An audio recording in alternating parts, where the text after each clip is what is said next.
coming at you from the frozen tundra that is East Central Alberta, Canada. See, we did it again there, guys. Try to get everything started in the background and it's still feeded back. How are you?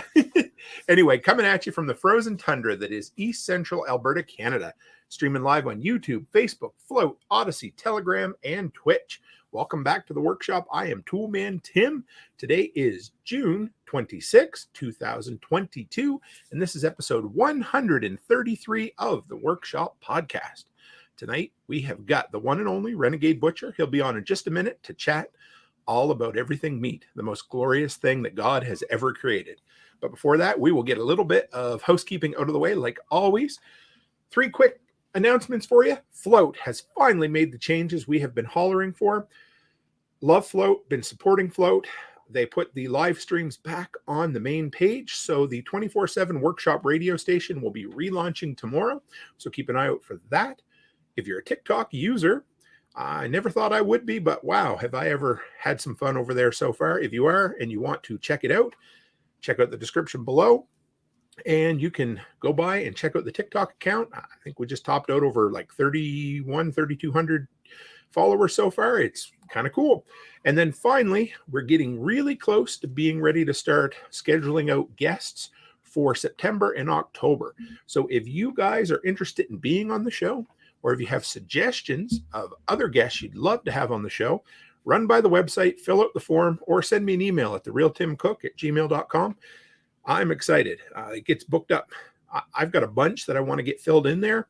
We got probably 8 spots. Maybe we'll double some things up. But anyway, either way, reach out to me and we'll get you on. And today's tool. So I figured, since we're talking about meat, what better item to bring up as today's tool than the SMAK digital instant read meat thermometer. That has been the single thing that has upped my steak grilling game. And chicken breast, absolutely everything. It's just the best. If you're looking for something cheap and inexpensive and it does the trick, link is in the description. And from that, let's bring on Josh. Hey, man, how are you? Guys. Great. How are you doing, man? Not bad at all.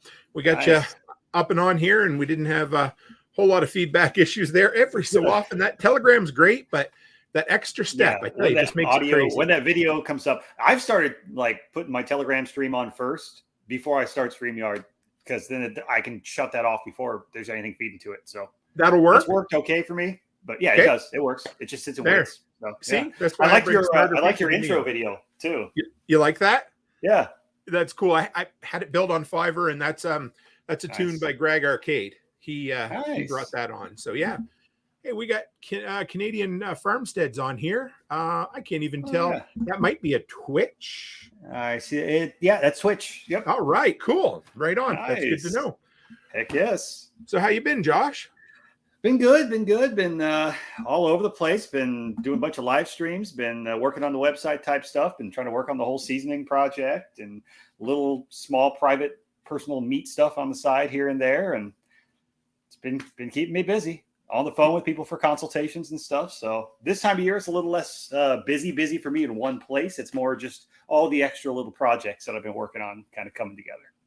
You could used to be that people made the interview circuit. You know, they'd go around on the late night TV shows, and nowadays it's podcasts, right? Apparently, right? Right after Float Fest, it's been like one podcast after the other, and I've been having quite a few on my show too. Now that's been kicking off, and that's awesome. I'm up to I think I'm up to like 11 episodes now, so nothing crazy, but I'm getting a little less horrible at it. So cool. Well, you know what? I was going to get you to introduce yourself, but I'm going to ask you first. How'd you get into the content creation real quick, since you brought that up, and then we'll go back. We'll do things backwards. Well, I tried a little bit like about a year ago or so, before I ran into all the headache with the state and everything like that. I was trying to do, because my main business is pasture to plate processing. I got it up on the hat. You can't really read it, but it's I was doing like home processing with pasture to plate processing, trying to do a little podcast thing. I was listening to Jack and Nicole kind of riffing on that, and it was like, I could kind of put something out in that niche because there's a need for it. And it was tough because mostly I was doing travel jobs, so I was recording on the road what I can, and I got like 6 episodes, then everything kind of got tipped on its head. And I was like, the last thing I need to do is be online talking about the stuff the state doesn't want me doing until I figure out which way the wind blows and how to sort it all out. So I kind of set that to the side. But then I went to Float Fest, and it was my second year there. I got to meet Brian Norton again. Was working with him a bunch. Got to hang out with Jack a little bit. And everybody was kind of just ribbing me like, "Hey, you got a lot of stuff to say. You really should be doing some educational content." And Yes. like, all right, well, it's that boot in the ass. I know I want to do it, but I need to actually push myself to do it. I can make all the excuses in the world about bad internet connection and whatnot, but sometimes you just got to put your nose down in it and do it. Absolutely. I'm proud of you, man. I love seeing it. I mean, it wasn't very long ago that I was just launching my shit. You know what I mean? Right. So I love seeing you do it. You got the hustle, man. I'm proud of you. So, well, I've been surprised how well it's been received and how much it's really kind of picked up. I mean, it's still not anything crazy. There's not a whole ton of followers, but it's been a good reception. There's been a great community that's built up around it too. I mean, like the little chat group we've got over there for the podcast, man, we've got like over 60 people in there already, and it's popping most of the time. it's awesome. Yeah, you're kicking ass and taking names. And I tell everybody the same thing. Remember, when you first start making content, the only people that watch it's your mom and your wife, and even they stop watching after a while. So pretty much, right? But it comes, so don't worry. There. Yep.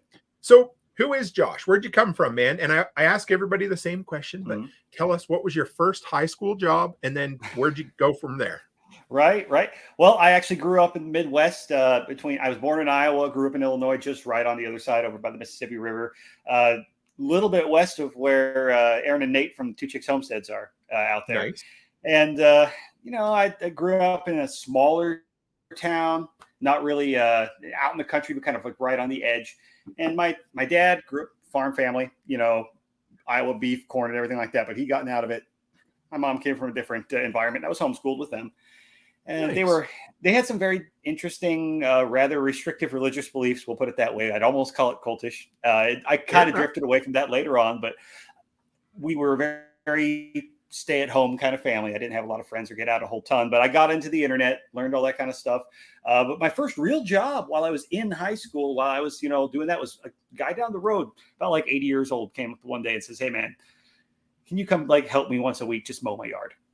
Oh, yeah, that's fine. And he took it. He did real good. I mean, he paid me like $8 an hour, which was above minimum wage for a kid, back then. And always take me to lunch every time we came out and did it, and it was hard work, but it was good for about a 16-year-old kid to kind of learn. And then I went and worked at the local grocery store that was just down the road. I mean, I lived on one edge of town.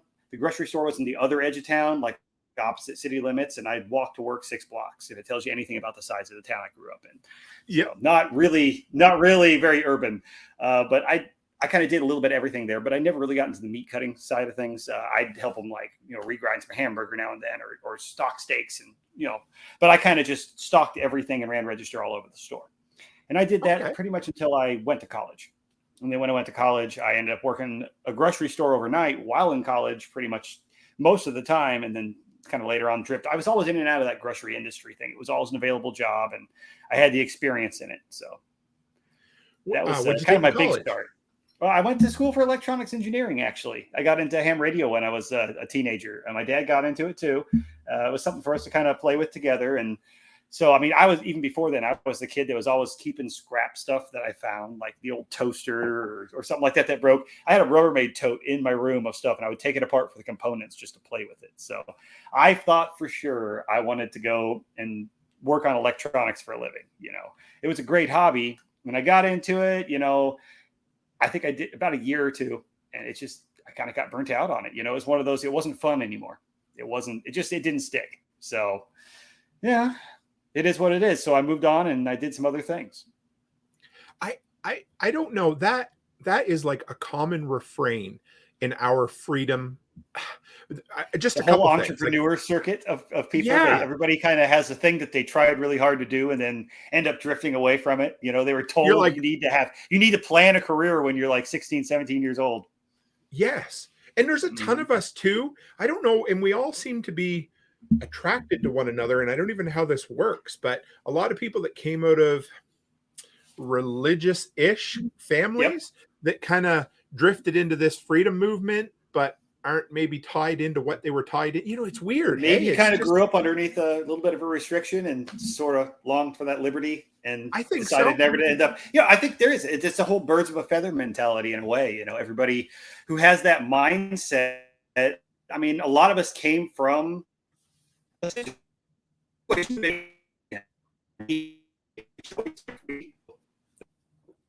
there we go. There we go. Yeah. Sorry, you said a lot of us came from. A lot of us came from that, maybe that restrictive place where we had to make a choice to find our own liberty and freedom, to kind of step out, to exit a situation, maybe. And I think that's maybe becomes a recurring part of who you are as a person, you know, like as you move out into the, you know, quote unquote real world, you find you're not always that free unless you actually choose to find those ways to be free in your own life. So usually that kind of follows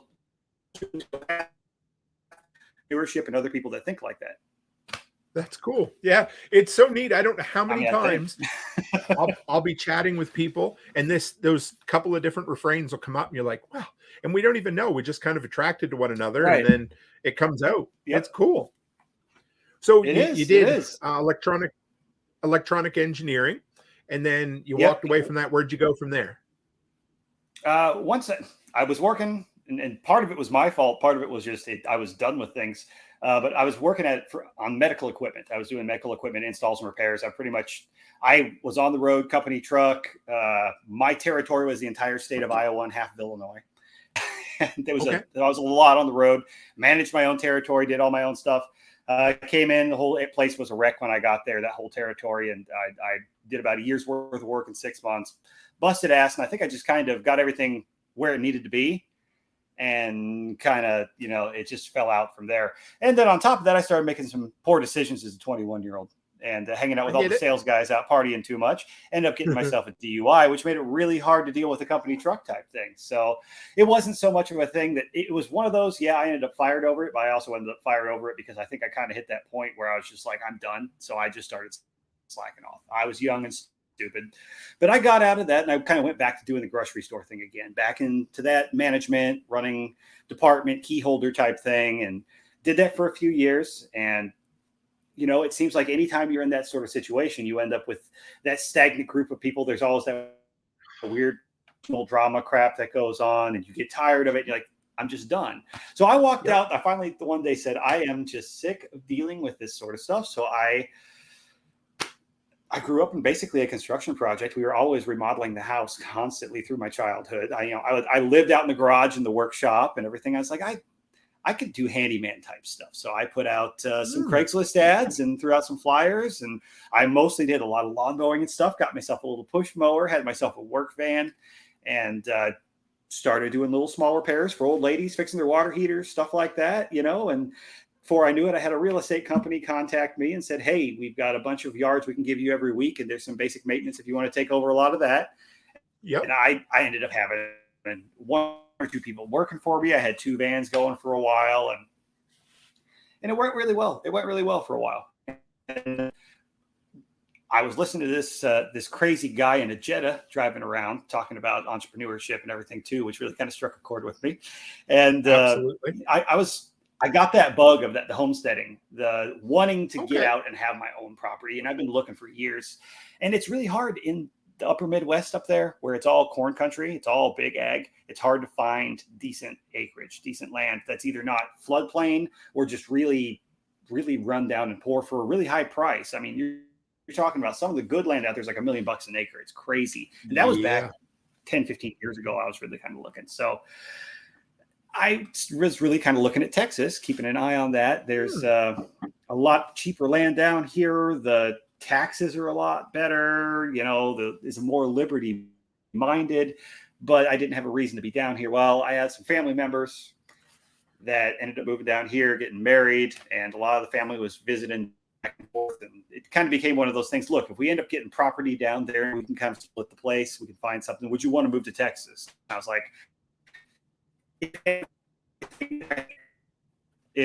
say, yeah, I could work with. This is not some complete crap hole, and you're going to be my space way. Man,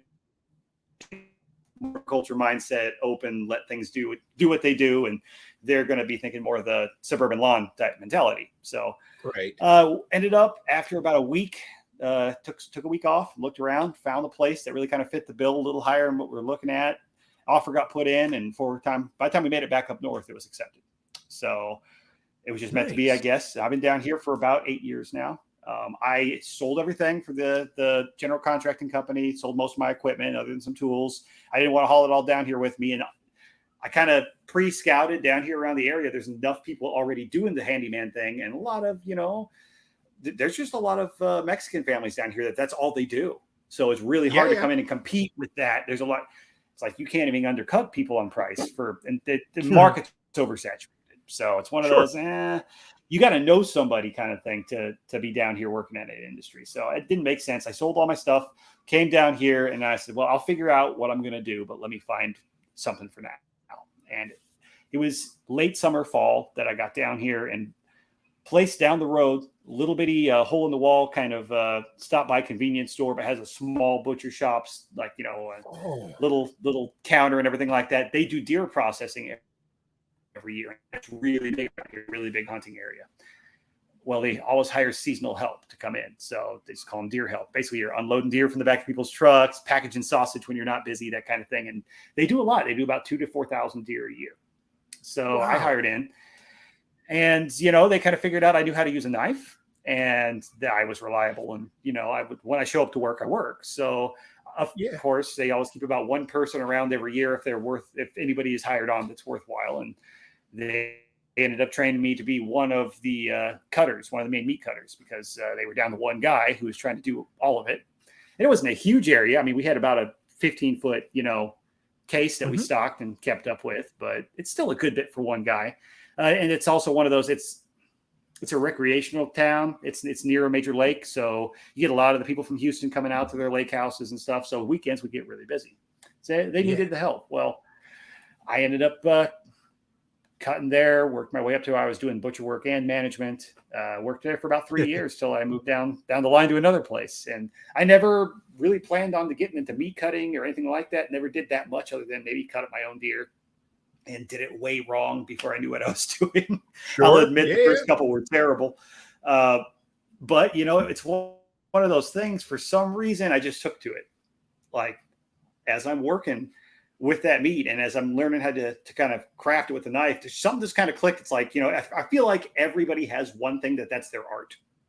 Yes. You never really know what it is until you stumble on it. You may have more than one thing, but everybody has one thing that just sort of clicks and it's second nature. And it may not make sense because it's not something I grew up doing. A lot of guys who are in this industry, it was passed down. It was their whole family. Dad did it, that type thing. And they've always done it since they were a kid.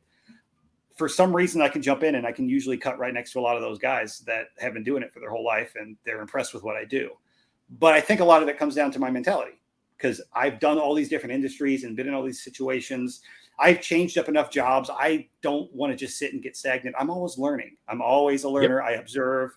And like what I always tell people when they're trying to get into this, if I got somebody new that is, working with me or I'm training them or they're asking me for advice and I'm like, cut with as many different people as you can and learn something from every one of them. Even if it's something not to do, there's probably one thing that person does better than you.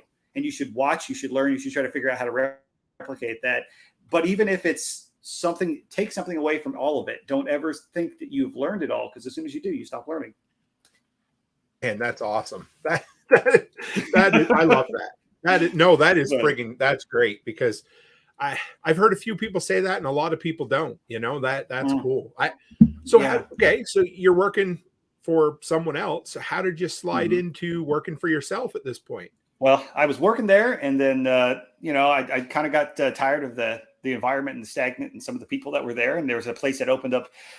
It was about a 12-mile drive from my house to this place. And about a 12-mile drive the other way, another place opened up that was doing the same thing. But they were also not just doing wild game processing. They weren't doing the retail type thing. They were doing the full on like custom exempt slaughter. Like you would bring your animals and get it processed and get your own back. And they were building that up. So I bounced over to them and started working with them right before they built that. I actually helped them build up that part of the building and build up their whole slaughter program, learned along with them. Some of these guys have been meat cutters their whole life, but they hadn't really been into the whole slaughter side much. So it was a pretty cool new environment there. And I actually ran that kill floor. We ended up doing state inspected, which was the equivalent of USDA inspected for the region by the time I was done. And I was the one that was out there on the kill floor every day. And when we had inspected days, I had the inspector there with me the whole time. So I learned the ins and outs of that side really well. from that kind of angle. And of course, we did sausage production and everything like that. I ended up pretty much doing almost everything there, but run their books. So I pretty much knew the whole industry, the whole shebang of running a processing, business as it was. And then the day came that, I guess you could say the old COVID's hit. And once that happened, everything went on its head. We were busy, but we were still kind of coming up. And then a lot of these big processors started shutting down. So all the little guys got overwhelmed, and it still hasn't bounced back. People are still booked out 6 months to a year in most places. It's crazy. A lot of times you have to get a butcher spot before you buy the animal to start raising. It's pretty insane. So we got overwhelmed, super busy. Of course, everybody's calling, I can't get this animal loaded. I can't bring it to you. It broke its leg. What can you do? Can somebody come to me? No processor's going to be able to do that. We get those calls before, but they kind of ramped up along with the business. So that stuck in my head. And then the main owner, who had kind of opened the business in partnership with his father, and they'd done it for his son, who had gone to college for meat science. He wasn't really into it that much. He'd made his money pretty much doing insurance sales already. But so he's really that business minded kind of person. He could cut meat, but it wasn't really his thing that he wanted to do. Well, it started getting busy, started getting profitable. So I think something clicked, and he came in with that mindset of, let's try to tighten the screws. So all of a sudden quality started going down for the quantity, and it became more about the money than the end results. And there was a lot of stuff going on that I wasn't okay with. So finally, there was a final straw day where I walked out. I said, I'm not going to do it then. I'm not going to be a part of this if this is how we're going to operate. And then so I went home, and I sit on the couch for 2 days and mope about life before I decided to go, I'm going to do something with this. I've learned something. I've learned a trade and a skill that I'm good at that very few people know these days. There are very few people who understand how to do this. And there's a huge ever-growing need for it now. And the more the world goes to hell in a handbasket, like it's been lately, the more we may be in a situation where more people need to know how to do this, because we can't rely on decentralized systems nearly as much as we used to, So Absolutely. Rather than just look at the whole system and shake my fist at it, I decided to be part of the solution. And I posted some ads up and says, hey, look, independent butcher. I have knives. We'll travel. We'll figure it out. I don't have all the equipment, but call me up. We'll figure it out. We'll find out what we need to do to get you taken care of, and I'll take care of it at your place. Because on the books in Texas, there's actually an exemption to the state health code that basically says, as long as it's your meat, your property, and it's not anywhere else, you're not selling it, they have no jurisdiction to inspect or basically intervene, which is great. So I was like, well, great. Everything we'll do is going to be your meat, your place. It doesn't go anywhere. I'm just a, independent contractor. Mm-hmm. And that was great for about 2 weeks. Decided to show up and tell reads, but that's not how they're going to enforce it. So I had that fine little run in. And the only reason that ever came to a head was because someone else who kind of broke into the mobile side in this area, a competitor, they went and talked to the state where there was no path to licensing a mobile processing unit in Texas until about 2 years ago. And they went and basically told the state, hey, look, we're going to make this happen. We'll do whatever we need to do it. And then once that happened, and they had that, they came out of nowhere. They just started using the state as a weapon to force their competition out, basically. I had some good friends of mine, same thing kind of happened, where state showed up and says, you've got to quit doing this because now there's a license for it. And it's great. Yeah, the license doesn't cost you anything, but you have to have a specific mobile rig that's set up with a lot of these other rules that were borrowed from the brick and mortar rules that are already in place, which are kind of silly. And so it's a huge financial investment if you got to build something up for the state to inspect and license that facility. And then you can go back to what you're doing. So it set them back about a year. Once they got everything built out, they built it themselves. It took the state 6 months to come actually look at it, start the approval process. So I'm going down that same path right now. So that's been a big part of why I've branched out to doing the consultation and the educational side, as well as the content creation side pretty heavily too. I can still do wild game. It falls under a whole different set of rules. I do that pretty heavy all fall. But outside of that, I try to keep my time busy between helping ranchers and farmers and homesteaders learn how to process their own by showing up and being like, look, I will guide you through the process, and then hopefully doing more with the online education stuff too. I love it. That's cool. Yeah, yeah. So you're teaching and making money, and yeah, and you're also you're working through the beautiful, arduous government approval process too at the same time, right? Yep, pretty much. And it's one of those. Part of me doesn't even want to play their game. Part of me just wants to stay rogue about it. But at the same time, there's enough extra business and enough people that I can help if I do get through that approval process. So we're looking at that. The first steps, I've got to get the right truck, the right platform, and build up from there. I'm pretty much looking at about a 20-foot box truck, and there's a lot of modifications that have to be done to kind of make this, able to fly by the state standards. Texas is the only state in the continental United States that I'm aware of, and this is from the horse's mouth. I had an inspector tell me this, that we're the only ones that require you to do all of the skinning in a completely enclosed area indoors. Even really? California, Nevada, Illinois, New York, doesn't matter. You can skin outside as long as everything is clean, broken down, and then the processing happens inside, and they regulate that inside portion. In Texas, no, I'll literally have to build an enclosed area to do the skinning and slaughter in from a mobile perspective, which is a challenge. It's doable, but I've got to get creative with it. So, yeah, and I'm trying to keep it all too where I can drive it on a Class C and not have to mess with the CDL. So, but when I get that built out, I'm also planning on making it a dual purpose thing though, too. I want to use it as an educational tool because I'll have the license that allows me to, as long as everything's pre-bought, it's like cow shares, I'll be able to process for the owners of the animal anywhere on property I have permission to do so. It doesn't have to be as restrictive as the personal use stuff. So I'll be able to run classes. I'll be able to get people more involved there, and I'll be able to set it up with some cameras and stuff and have it almost set up like a little recording studio to demonstrate some of this stuff, more hands-on, and actually do more of like a professional video YouTube type thing that's going to be something you can comfortably watch and see what I'm really talking about, not shaky phone cam, bloody hand type thing, I love it. That's cool, man. So let's slide a little bit over that. So obviously you're passionate about teaching other people how to do this. Now, my dad was a butcher, he's retired now, but he started at 17. Right. He taught me, of course, it's funny. You don't think your dad knows anything until you hit like 25. And then all of a sudden you're like, shit, he knows everything. You realize the wisdom there. Yep. Yeah. And he taught me how to, he taught me with chickens and a little bit of pork, but I've only done a bit, not a ton. Right. So right. If I'm because of course, again, with the whole COVID thing in March 2020, there were so many people that decided, hey, homesteading's for me, or I need to take control of the food source. And they want to be more connected to their food supply. Exactly. But they don't have this first sweet friggin' clue on how to kill an animal, how to clean an animal, how to part an animal, how to freeze an animal. Where the hell do they start? Nope. And there's a lot of people too who just get into hunting who don't even have a clue either how to process their deer. I see a lot of that too. I mean, not at all knocking anybody. I'm glad people are looking for freedom and liberty and everything too, but it always gets to the Texans. But one of the first questions I usually get when somebody calls me up down here is, I just moved here from California and we're raising XX, whatever, blah, blah, blah. What do we do? Everybody kind of gets the cart before the horse, gets into it.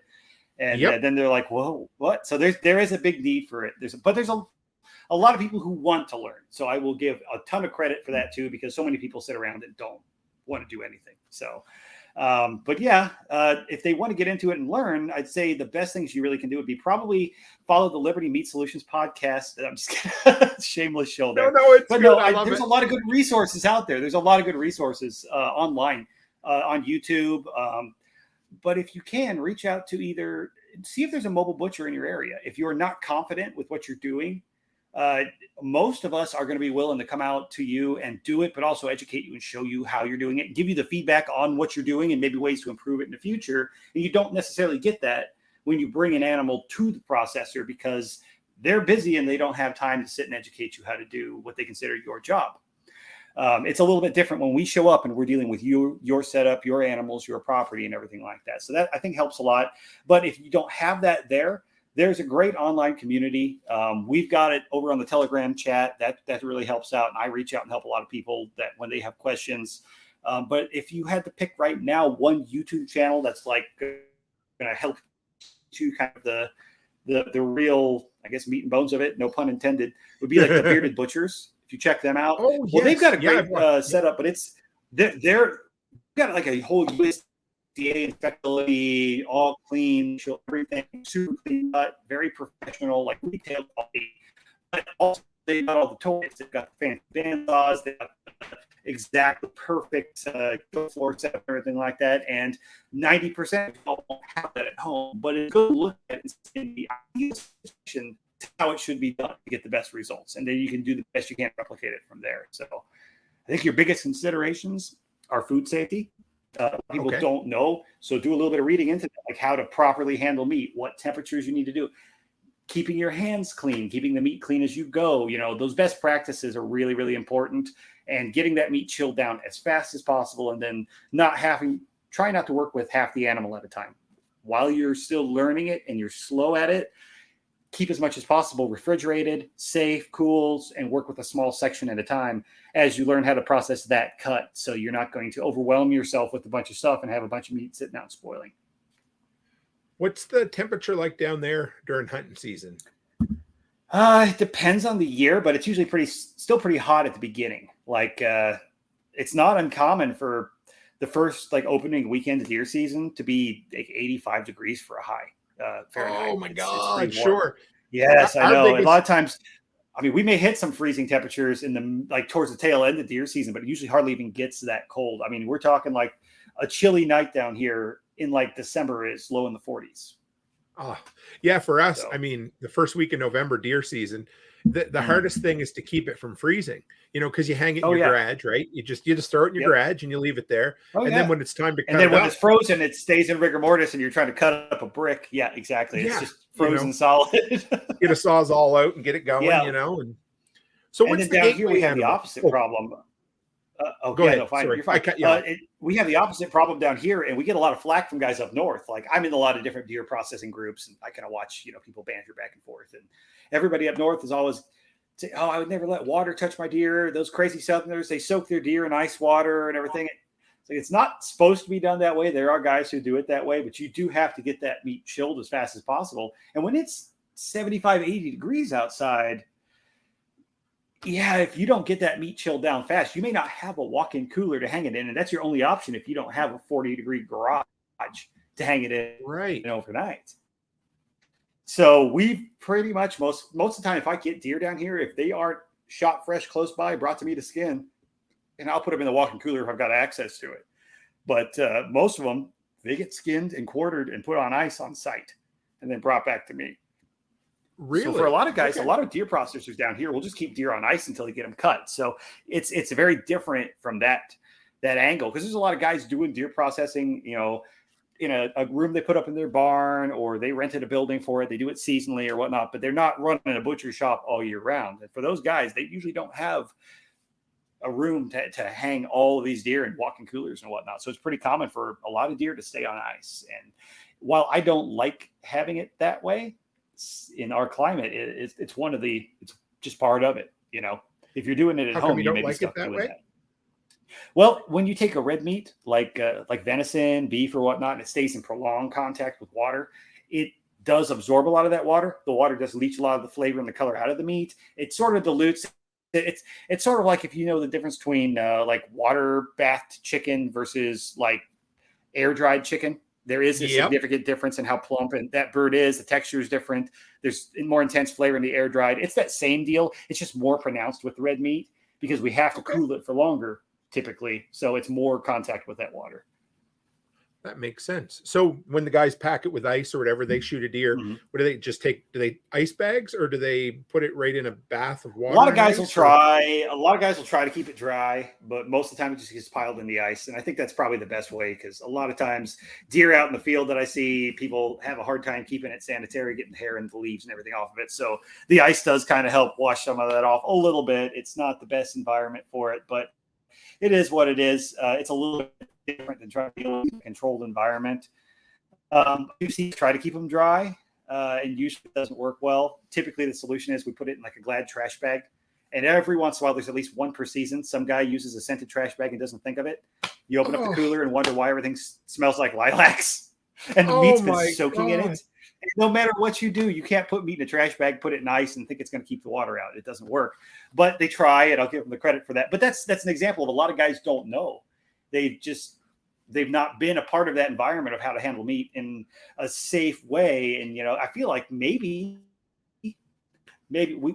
down here, we make everybody who gets a hunt license in the state of Texas, I think after 1984 or something goofy like that, they all have to go through a safety course, which teaches you big stuff, and ways to not shoot yourself, and some basic hunting ideas and stuff.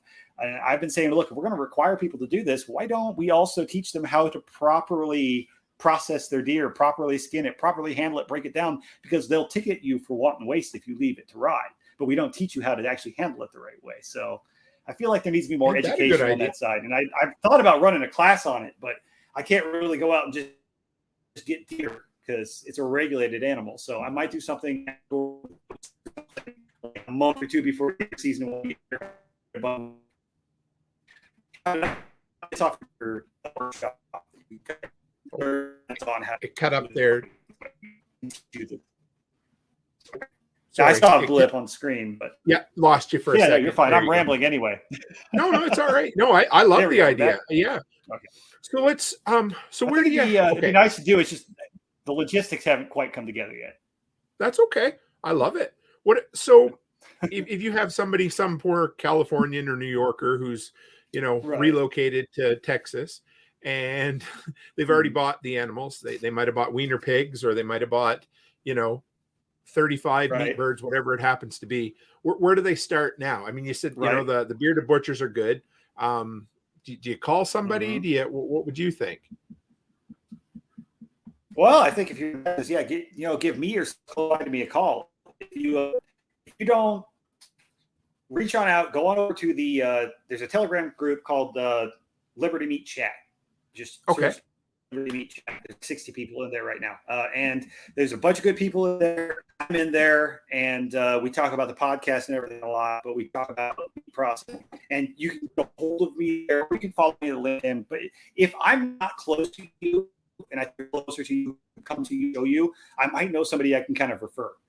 If not, though, I have no problem kind of like giving people guidance over the phone and things like that, or through an email or text. I do that a lot too. But if you're not in Texas or whatnot, look around, do a little bit of a Google search on mobile processors in your area. Most of them are willing to do some education. And if not, I mean, most of the information on how to properly process these animals are out there. If nothing else, almost every state has a resource for health department and PDFs and diagrams and everything of what they require for, for an establishment. So maybe you can't meet all those requirements at your place, but it gives you an idea of what you should be striving for, hopefully. And that's a good place to go. But there's a ton of YouTube videos and content and everything out there. Basically, the information's out there if you want to look for it. But I'd say if you are around here or in the space and you're wanting to learn, check us out. Check out the podcast I got going on and everything. And that's a good place to start. And like I said, if we don't have an answer for you, you know somebody that does. So if somebody wants to learn by themselves, just go to YouTube University. What animal would you say would be the best one to start with? I think the easiest things probably are going to be rabbits. And then maybe quail. You'd say that. And quail? I mean, quail is really easy. I mean, they're easy to raise. They're easy to process.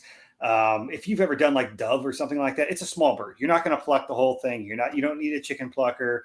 You're pretty much going to come in and skin the little thing, pop its head off, skin the thing, take the legs off, and you're going to have a couple little breast cutlets and maybe some little legs. And that's all you're going to get out of it. But you can, if you get quick at it, it's almost like processing fish. You can knock one or two out in a couple of minutes. I could sit down with like 50 of them, probably have them done in an hour. And I don't even like to process poultry that much. That's not something I focus on much. I will do it. I will do my own calls, but I don't usually bother with the teaching and educational side on it because I don't focus on it professionally. I do more of the large animal type stuff, but there are a lot of other people that do. And I've been trying to bring them on my show too, because they have a different perspective than me. But rabbits, I mean, shoot, I've hunted rabbits.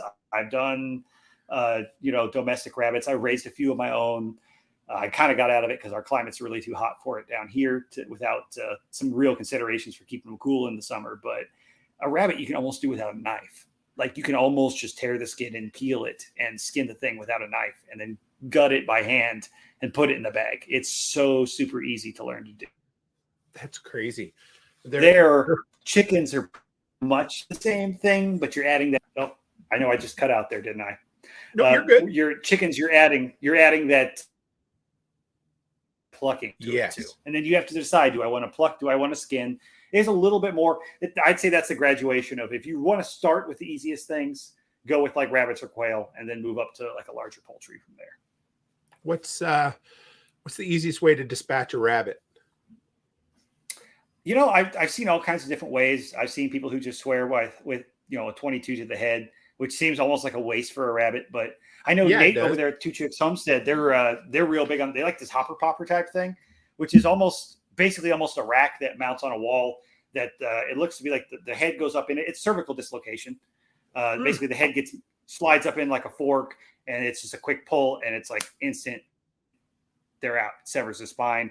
Some people do the broomstick method, which is basically the same thing. It just takes a couple hands. Basically, the animal's put down, broomstick or something is put down on the back of the skull with like pressure weight, and it pretty much just snaps their neck instantly. So it's instantly out and done. Some folks just want to do the whole quick bleed and everything like a rabbit. I don't want to do that with a mammal. I feel like there's just enough on there. I think they're going to be conscious for too long. So if I didn't do either of those methods, I think the next most humane would be probably air rifle to the head and then bleed it. We always, for our chickens, it was always we had a big chunk of wood with 2 nails that you put their head through, and then just boom, right off with the axe, and it was done. You know, it was quick and painless, and they were. That's another way. I come to mention that the axe, and that's actually what I usually do with poultry, because I'm only doing a couple, so I don't want to mess with setting up kill cones and everything. I'll put out a block, and I have a big heavy cleaver, and I just, you know, here, and then lay them on the back for a couple of minutes. Know what's going on, you know. And I think probably one of the most important things with that for people is you're going to be timid with it. You're going to want to hold back. You feel bad. Don't be definitive. Be done. Don't hold back and try to be soft and gentle when animals suffer more. And you're comfortable what is necessary to do it. Just don't feel like you're doing that animal any favors by trying to just don't half-ass it. You're killing the thing. You got to find that place inside. I don't know how to explain it, but there's this spot inside that you can, I don't want to say shut off. I had to learn how to do it, because I remember the first time I chopped the head off a chicken, I was almost sick to my stomach. I felt weak. I was like, oh my. And then after that, and then, you know, when we shot our pigs, it was different, but you just have to know that you're doing it the right way. And even if you don't the more of a pet, the closer you are to that animal. Yeah. The more interaction you had with that animal, and the closer you got to it, the harder it's going to be, because there's a psychological aspect to it. You talk to anybody that was in the military, and they call it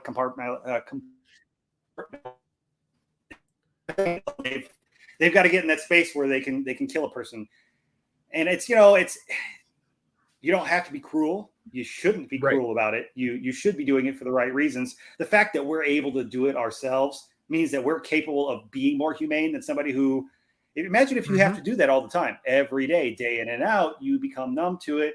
And eventually, unless you're a specific type of person, you probably start to get, it's just a job. It's just a thing. You don't see it as a living being anymore. You know, thankfully, I never slipped into that. But I have people. And it's a hard job to be in when you just got to end something's life, you know, 10 to 20 times a day, every day. So it's hard to not lose that part of who you are. You're not going to run into that situation probably when you're doing something at home. But the thing with that is you have to call back in yourself on why am I doing this? What's the purpose? And generally the purpose for that is going to be you want to do it better than would be done otherwise commercially. You could go to the store and buy meat. You're probably not saving a ton of money raising it at home. Now, pretty soon in the near future, you might be, but if you set it up, you're probably not saving a ton of money. Most of the time, you're getting into this for self-sufficiency because you're more concerned with welfare and the benefits of the animal to you than the stuff at the store. Well, because you care, you're going to do a better job. You're doing it for the right reasons. That animal is going to die whether you kill it or not.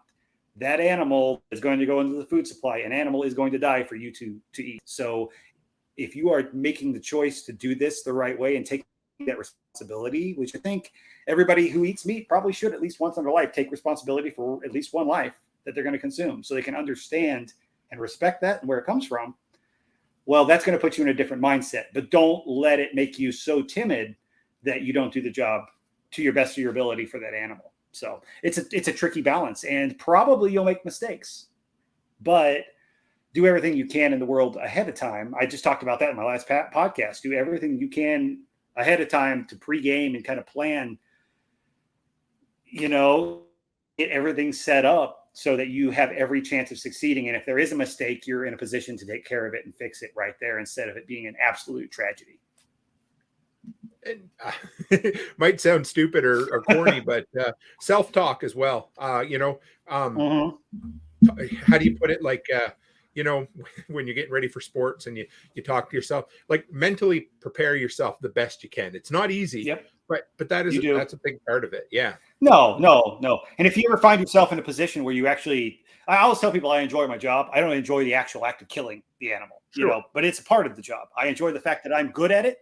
And it's rewarding to me to be able to do that or show someone how to do that the right way, because I've had the experience to be able to do that in a way that most people don't ever get that opportunity to do so. So I can actually raise the bar on the level of ethics that, can be involved in the situation. That animal is going to be in a better situation and probably suffer less because I know exactly how to do it the right way. So there's a certain fulfillment in that for me, but I don't enjoy the actual killing. If you ever find yourself actually enjoying that killing part, you may want to seek some help. 100%. I was just going to say that. Yeah. But, everybody, I get that question, though. They're like, man, you've got to be like a psychopath to want to do this. I was like, no, man, I don't do it because I enjoy the killing part. I do it because it's something that needs to be done, and I'm good at it. I'm glad I can spread that information to other people, Yeah, I love it. So us as preppers, we love our gear, right? It's just funny. But what would you, if I wanted to say start butchering pigs or something like that? Let's start with what knives? What kind of knives would you say somebody should, without breaking the bank, or where would you start for a good butcher's knife or whatever? Well, I'd say it depends on. I'm a big fan of. I like different knives for different functions. Different knives do different jobs very well. And I'm actually going to cover some of that in my podcast. I've got a podcast series I just started yesterday, actually, where I've been talking about a lot of equipment considerations for when people are starting to do the processing. So yesterday I kind of went over different types of firearms that I recommend for most at-home slaughtering. I did talk about one of the knives I use for initial bleed. It's like a buck 119, I think is the one I typically use. It's a real sturdy, heavy duty. They call it the buck special, but I think it's got a 6 or 7 inch blade. And it's a fixed blade. I don't like folders for that kind of thing, but that's a really heavy duty knife that's going to do a lot of the big grunt work for you. As far as the bleed, you can disjoint with it. You can skin with it. It's not the best skinning knife, but it will do the job. And from there, if you want to have multiple knives that are going to be able to kind of get you through this, I would go for a decent beef skinning knife. Victorinox is pretty affordable, and most of their knives are pretty good. Another good one to look at is there's Dexter Russell, makes really good knives. On top of that, Cold Steel has a commercial line now. I didn't know that until last year, and I actually got one of their 6-inch semi-flex straight boning knives, and I actually love that knife. That's probably going to be my number one. If you had to pick one knife for either poultry processing, doing deer, doing your finer work on things like pork and beef, that really works well. It's got a little bit of flex like a fillet knife, but not quite as flexy. And it's really good for doing all kinds of joints. It holds a good edge, and it's got a really nice grip on it. A lot of the commercial knives kind of have a slick grip. It's got a really good textured grip that's actually still easy to clean. So I think I'll probably buy at least another one of those, and I might try some other knives from that line. And then usually like a butcher, what they call a breaking knife, an 8 to 10 inch, a straight butcher knife. For bigger stuff like a hog, or especially in the beef, when you're doing large steak cuts, big roast cuts, and you want it to look good, you can get it done with a smaller knife, but it's going to make your life a whole lot easier and the end product look nicer if you've got a big slicing knife too. But if you did just get that buck knife and you had some decent kitchen knives that are sharp and you know how to maintain those edges, you can probably get through most anything at home too.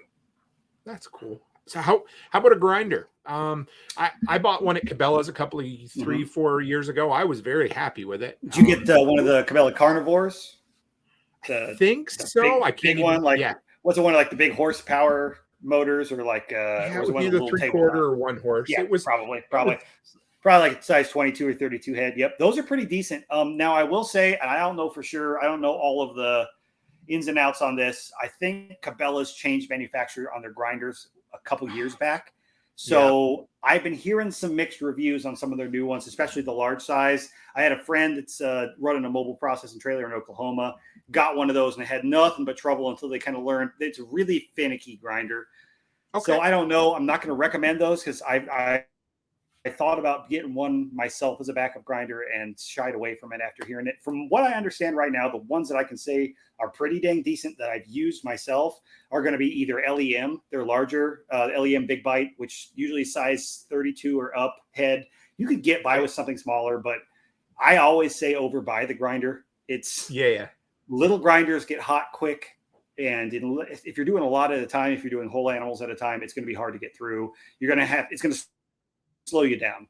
If you want to grind 10, 20 pounds of sausage, twice a year, you probably can get by with a medium-sized grinder, but you're probably never going to sit back and go, dang it, I wish I hadn't bought such a big grinder. I promise you won't. True. So LEM's pretty good.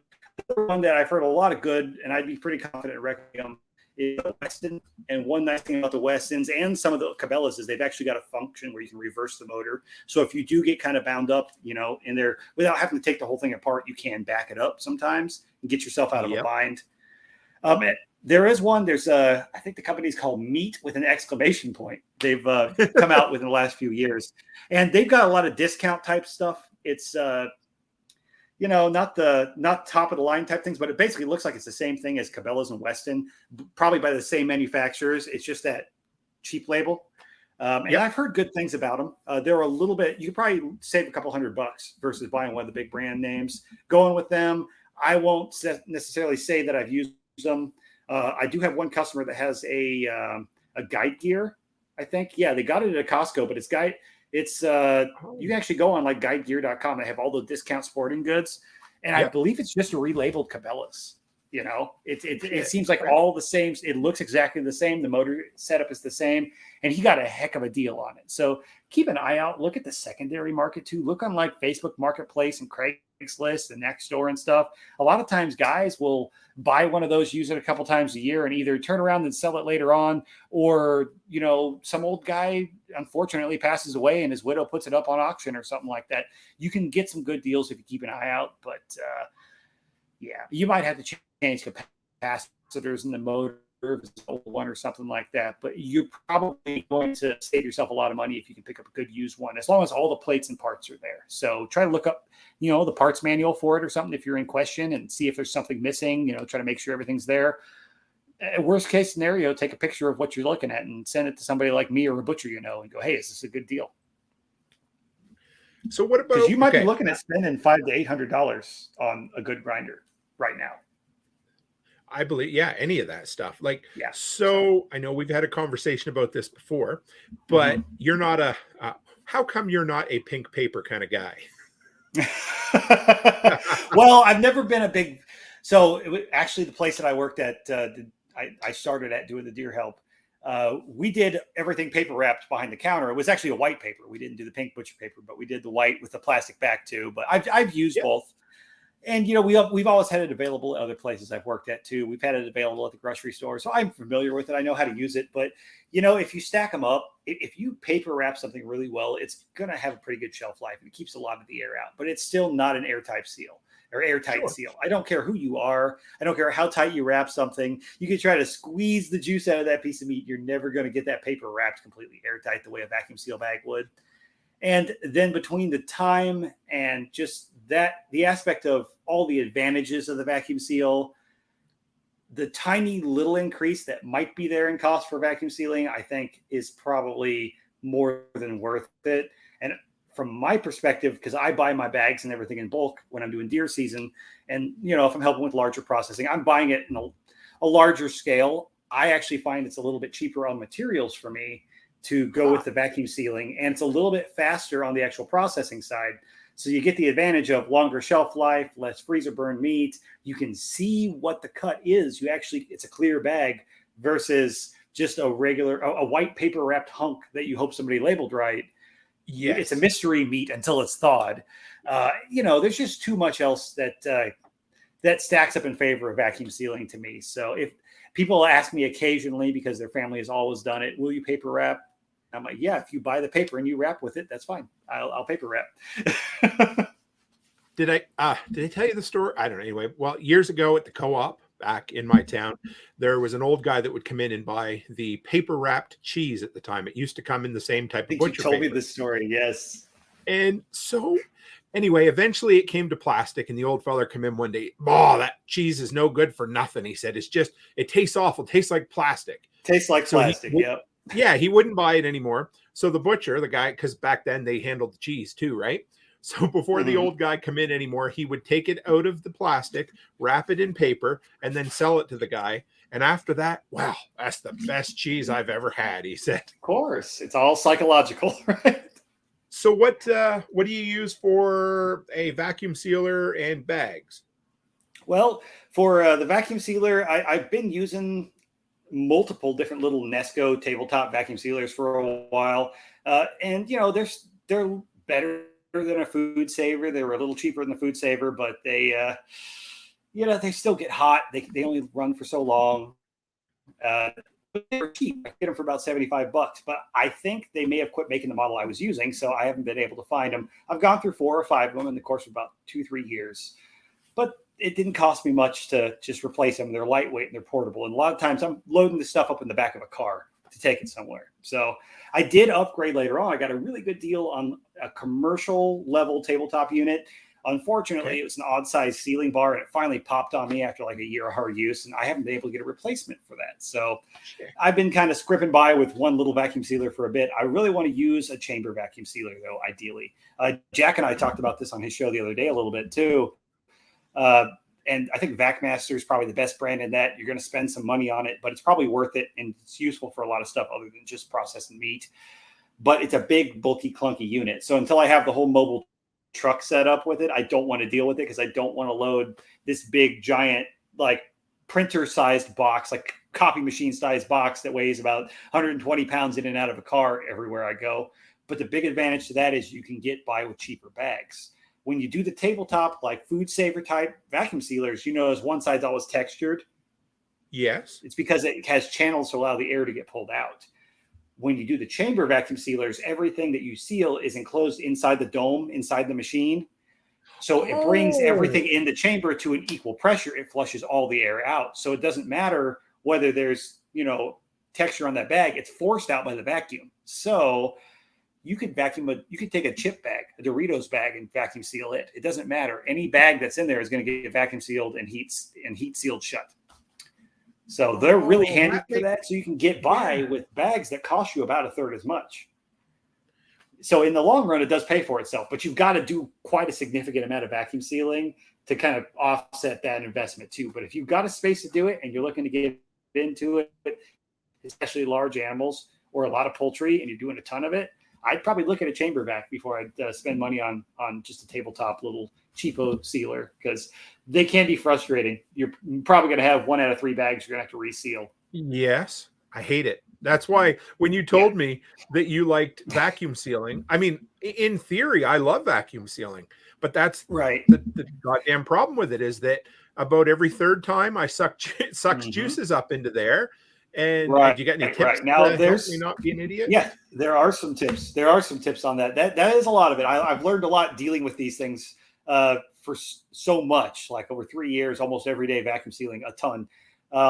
And they can be very frustrating at times. And every once in a while, that vacuum sealer, if you've been using it hard, sometimes those vacuum sealers get a little bit hot and they're not pulling as good of a vacuum, or you just may need to step away and give it a break. But typically, when you're dealing with that exact issue with the juices getting sucked up into the seal, or when you put that piece of meat or whatever you're putting in there in the bag, you've got that grease and that moisture all over the inside of the bag from that. First thing you can do is, before you ever do anything, clean hands, take that bag, cuff it out like about a thumb, put your thumbs in, cuff it out about 1 time, do it again, do it twice. Now I'll load it up, your hands off, wipe the bag off, uncuff it, it's a clean surface. And now it can actually get a good seal. And then most of your tabletop vacuum sealers will have a manual seal function too.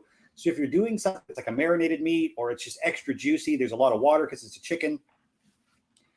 Watch that juice as it goes up that texture. You want all the air out. Push as much air out as you can before. Watch that juice as it starts to suck up, and before it gets to the seal bar, hit that manual seal, and just it stops vacuuming, seals it right there. You don't get the juice into the seal itself. So it does take you being observant and watching what's happening. You can't always just push the button and walk away like we'd like to do when we're busy, but you'll get a better result and have to fight it less then. I will find, though, too, probably maybe 1 out of 20 bags, you're just going to find a bad bag. Maybe you had a pinhole, maybe a bone poke through. That is another frustrating thing. If you're dealing with bone-in cuts, try to make sure any sharp ends are knocked off the bone. If you're dealing with poultry, I actually like shrink bags for poultry better than vacuum seal because a lot of time wing bones and stuff are just going to inevitably poke holes. So a lot of folks that I know that do like pasture-raised poultry and sell it, they like to do the shrink bags too. And most of the time, a chicken's not going to sit around for 2 years in your refrigerator anyway, or your freezer. So it usually, that shelf life is less of an issue with poultry than it is with, I mean, you get a whole beef processed, you're probably going to have a steak a year later that's sitting in the bottom of your freezer. I do right now. I'm almost out, but I do, although I don't know if I have any steak left, but I sure have some roasts. Right. Or the hamburger. Yeah. That's the thing. Everybody eats the steaks first, and then they go on to the roasts and the cutlets and the stew meat. And then they're like, man, I've got nothing left but hamburger, because nobody wants to jump in and do that. That's the mistake everybody makes. They want to eat all the prime cuts first, and then they get bored of it. It's funny. Yeah. You got to get a different mindset than if you're just going to the store and you can buy anything you want whenever.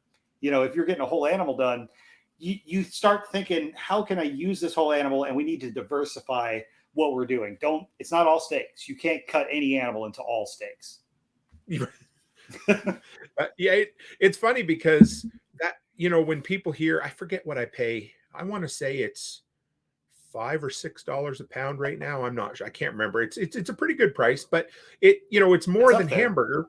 Yeah. It's more than hamburger, but it's a lot less than steaks.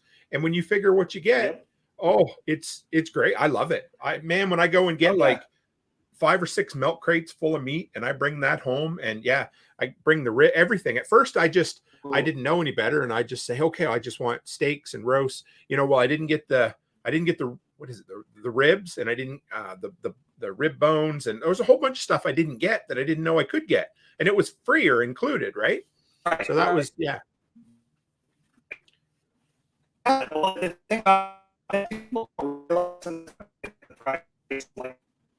Oh, might have lost you again, Josh. Almost. No, not yet. Poor guy. We've been doing so good tonight, too. Still a little wonky. Yeah, no worries. We've been doing good. Yeah. There you go. Yeah, you're better. Cool. Yeah. Well,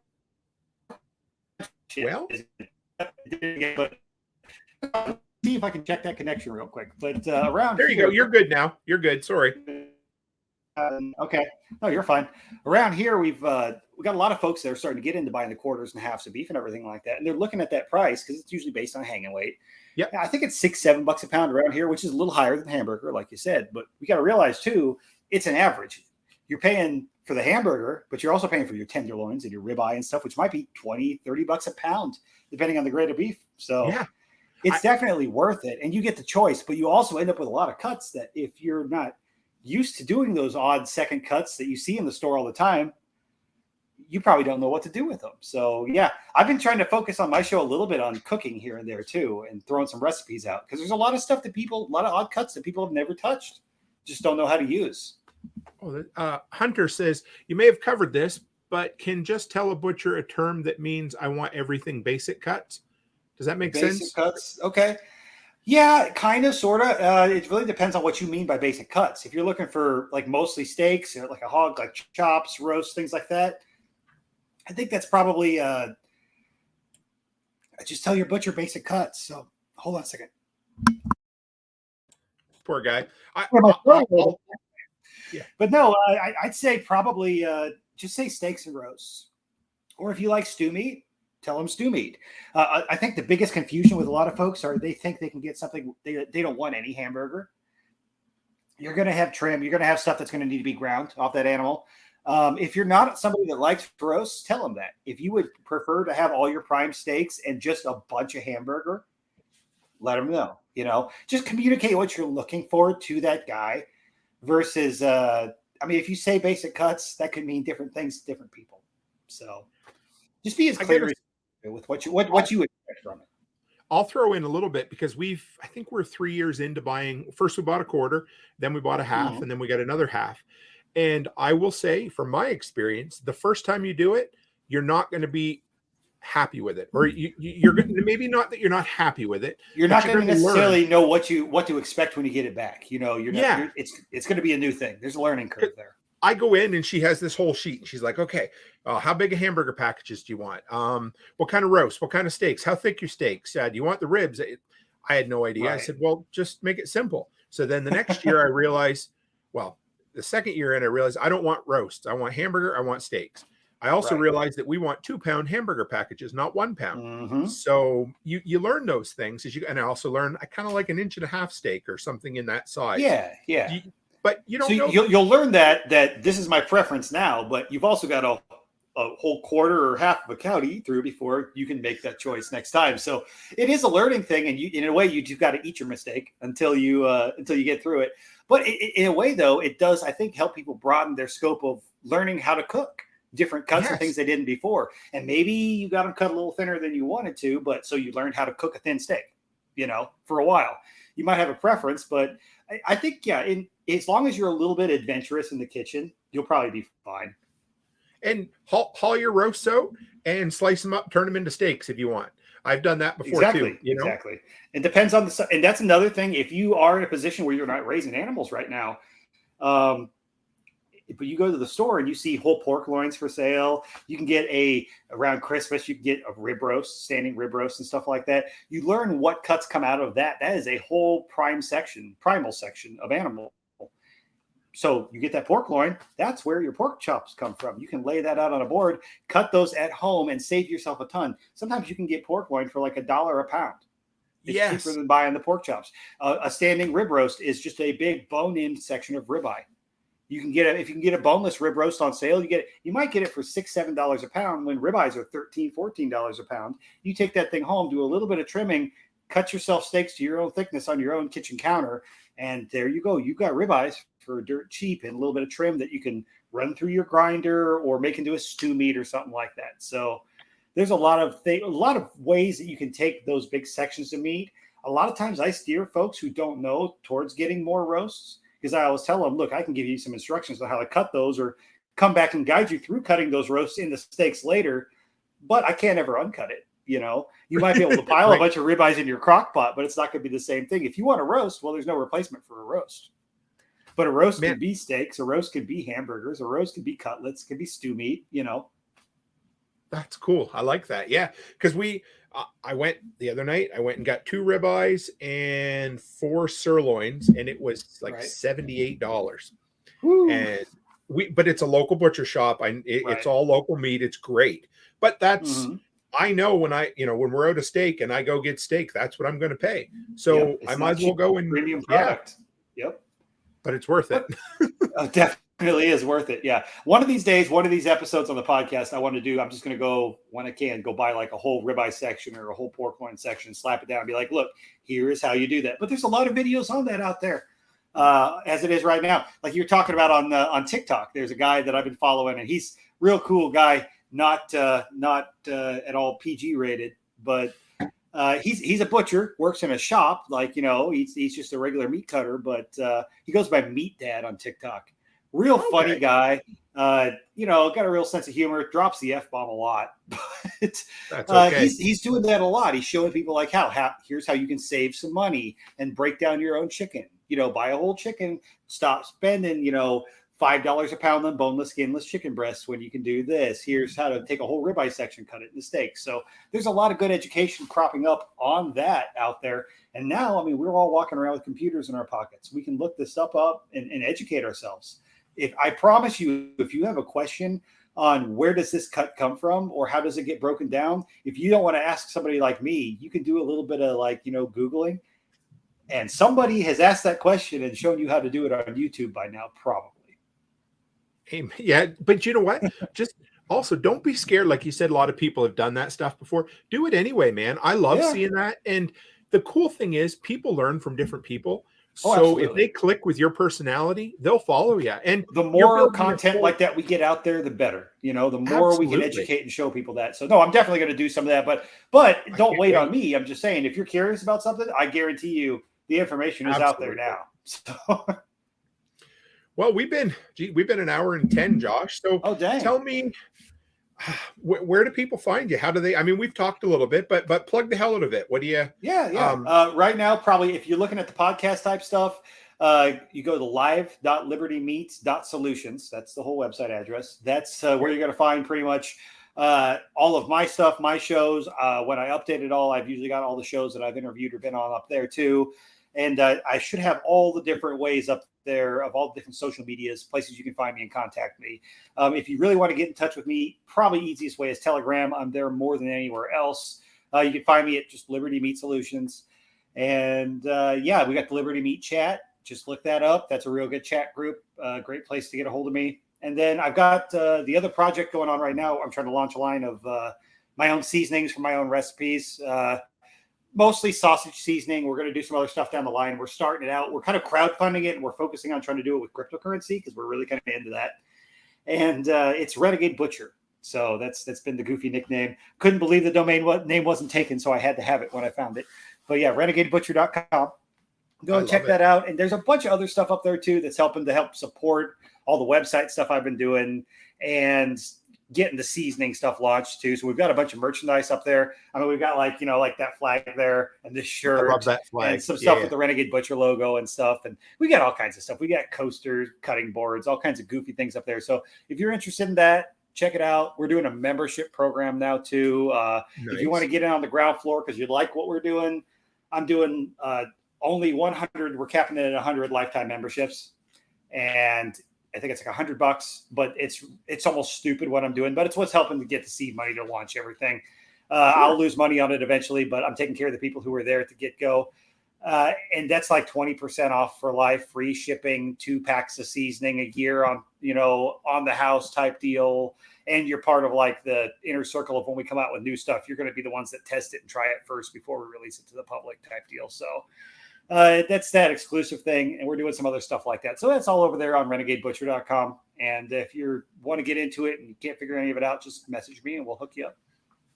I love that name, Renegade Butcher. That everything about that. I think that's your stick. It clicks. It clicks. It works, That's cool. No, I appreciate it. This was awesome. This is exactly what I wanted, man. Like awesome. I wanted to hear your story and I wanted you to share the shit out of how to get started in meat. And this was awesome. Yeah. It's a big topic. And I thought I was going to actually do a whole series the other day on the slaughter side of things.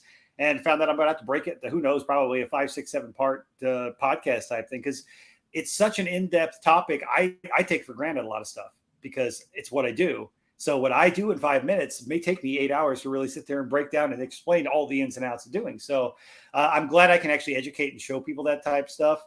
And I'm glad I'm able to get out here on some other podcasts and kind of push this stuff and broaden the people who are. I don't want anybody out there to be raising meat or interested in getting into this or being more self-sufficient to look at it it's an intimidating thing, but I don't want you to think the resources aren't out there. You can do this. You can learn this. You can do this yourself. And you're not going to do it as well as somebody who's been doing it their whole life or professionally, but there's no reason not to start. Absolutely, man. Well, thank you. I'd love to have you back again in a few months. I think it'd be great. We'll do a follow-up. Yeah, it'd be awesome. If we can, we'll set it up one of these days. I know you got a whole, pretty much a whole summer booked out now, don't you? I do. Yeah, I'm booked till September 1st, I think. But I like to do that 3 months in advance. Well, that's good. That's good. That way, you've got it lined up. You got shows going. I enjoy it, So, but if you want to hang for a second in the background, I'll close up. Okay, cool. Got it, man. Thanks, Josh. I appreciate you having me on. Thanks everybody for listening. Anytime. And you guys make sure you support Josh because he's doing some awesome stuff. So thanks, Josh. Appreciate it, man. Thanks. Well, guys, I hope you enjoyed that. That is exactly what I wanted to do. I wanted to bring an expert on who could talk the bare bones, sorry about that pun, all about meat and teach us where to start, what the hell to do, and just encourage, because I think more than anything, Josh is an encourager. He's a teacher and an encourager. And that was awesome. So I hope you guys enjoyed it. We'll do a follow-up. If you got a bunch of questions, I'm sure we can always send them his way and figure it out. From here, where do we go? Let's see. Tuesday night, I'm going to be on the Fireside Freedom. We're going to be talking about solar. And then Thursday, we'll be back. I'm doing a social media roundup. I got all kinds of questions, all kinds of tips from the community coming by for our Thursday night show. So drop by, same old time, 7 p.m. Mountain Time. You can do the conversion into your time zone from there. But guys, that's it for me this week. I know it's summer, and I still appreciate you guys coming and hanging out with me. So thank you. And as always, guys, stay happy, stay healthy, and have a great week.